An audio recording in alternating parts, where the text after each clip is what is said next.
এই পাগল, এখানে এলি কি করে রে?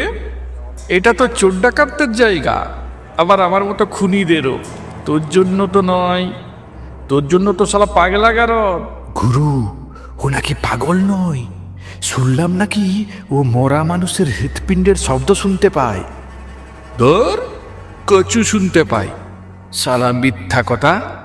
আধ পাগল লয় দেখছি, পুরোটাই পাগল। পাগল? আমি পাগল? তোরা জানিস না, তোর ওই পচা বুকের ভেতর যখন শেষ রক্তবিন্দুটা কাঁপবে, আমি সেটাও শুনতে পাবো। পাগল। আমি পাগল। তোদের সবার হৃৎপিণ্ডের শব্দ আমার কানে কামানের মতো বাজবে। ওরে বাবা, ভয় পেয়ে গেলাম রে। ওই দেখ, ডাক্তার আসছে, আজকেই তোকে নিয়ে যাবে ওই পাগলা গারদে। কি করে হৃৎপিণ্ডের শব্দ শুনবি ওখান থেকে?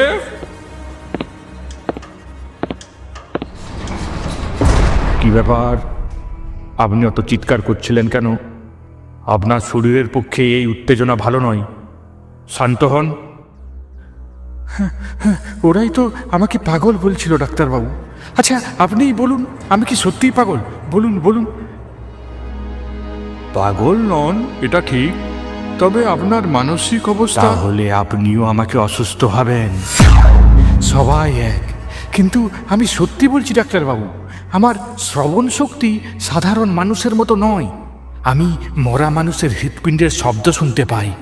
ওই তো, ঠিক ওই পাশের ছেলের লোকটা কাল রাতে যখন মারা যাচ্ছিল, শুনবেন কেমন শব্দ হচ্ছিল?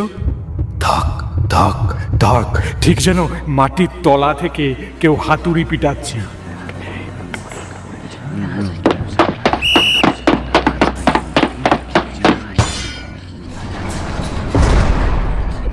অবাক কাণ্ড, লোকটা জানলো কি করে? ওর সাথে তো কারো কথা হয়নি।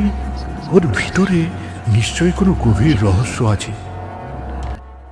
আপনার ক্ষমতা তো বিস্ময়কর, কিন্তু আপনার এই তীক্ষ্ণ শ্রবণ শক্তি নিশ্চয় একদিনে হয়নি।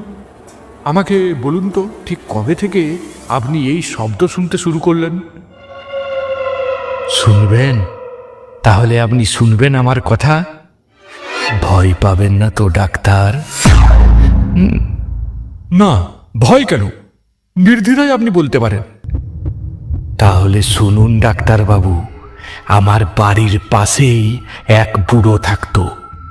আমি তাকে খুব ভালোবাসতাম। সে আমার কোনো ক্ষতি করেনি, বরং আমাকেও বেশ পছন্দই করত। কিন্তু তার ওই চোখটা, হ্যাঁ হ্যাঁ, ওই ফ্যাকাশে নীল চোখটা, যার উপর একটা পাতলা পর্দা ছিল, ওটা ছিল শকুনের চোখ। যখনই বুড়োটা সেই চোখ দিয়ে আমার দিকে দেখতো, আমার মেরুদণ্ড দিয়ে রক্তের স্রোত বয়ে যেত। কেন জানি না, আমার মনে হতো ওই চোখটা শয়তানের দরজা। আমার ভীষণ অস্বস্তি হতো।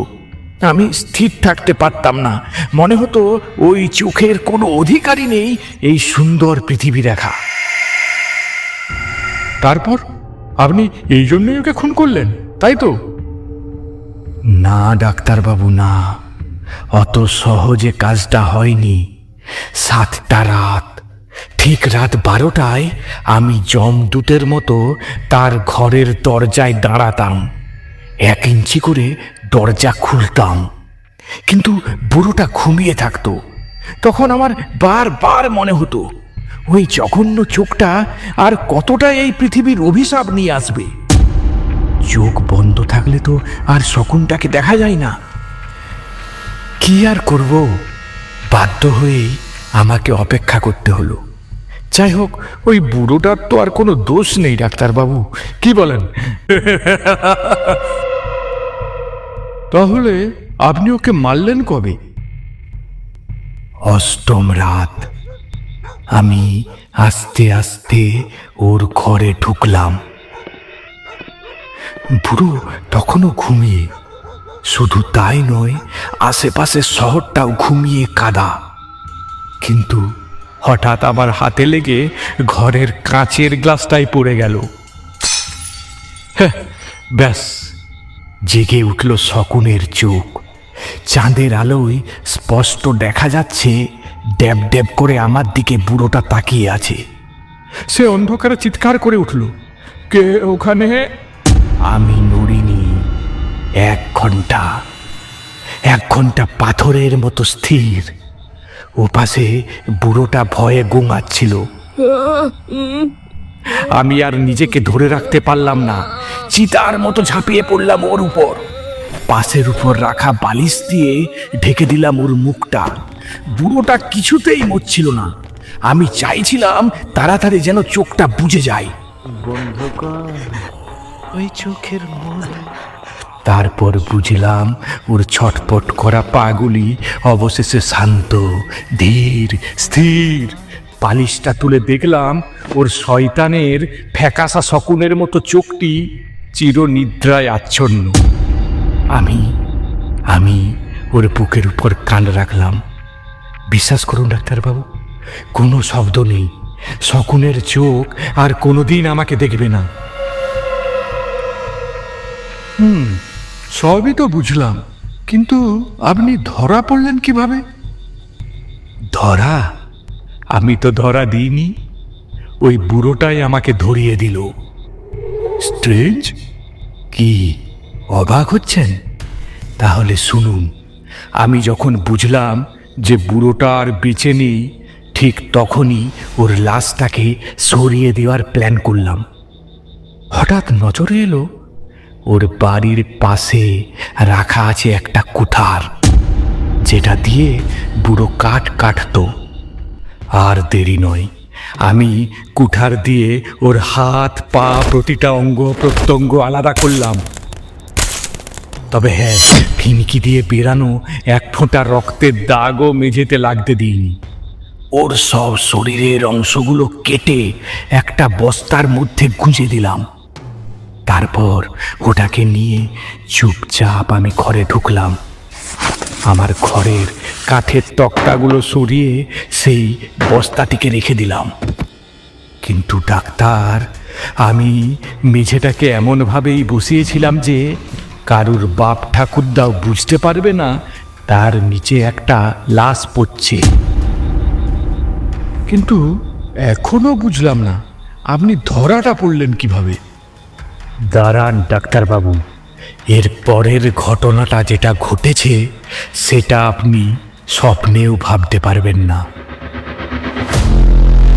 ঠিক পরের দিন রাতে আমার বাড়ির দরজায় পুলিশ। কিছুটা ভয় পেলেও আমি তো জানতাম ওরা কিছুই পাবে না। সমস্ত প্রমাণ আমি কবরে চাপা দিয়েছি। আমি পুলিশের সামনে ভদ্রলোক সাজার প্ল্যান করলাম। যখন আমার দরজায় কড়া নাড়ার শব্দ বাড়তে লাগলো,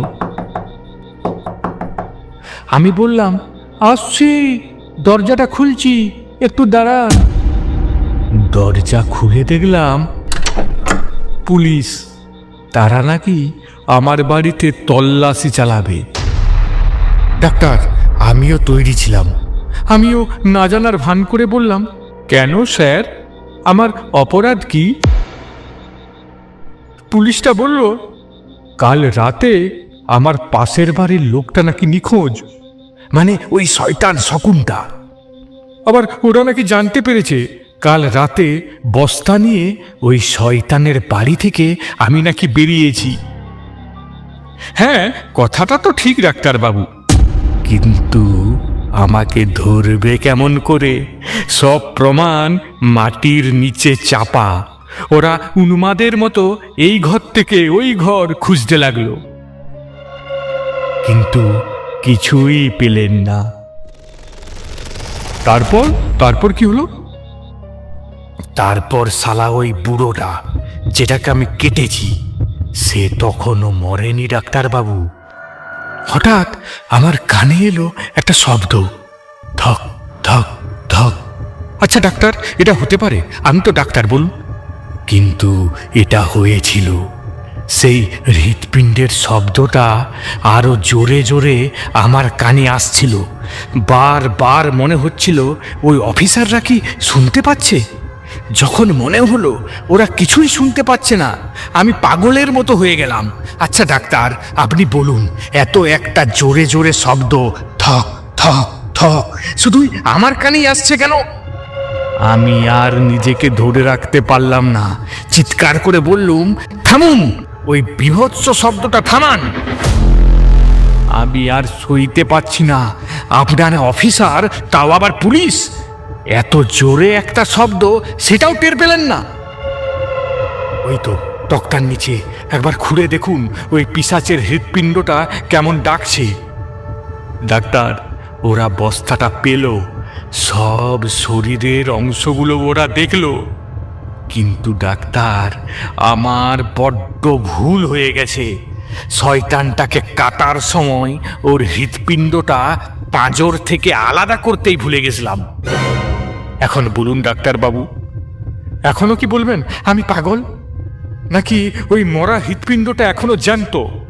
শুনুন, ভালো করে শুনুন ডাক্তারবাবু, শব্দটা এখনো আসছে।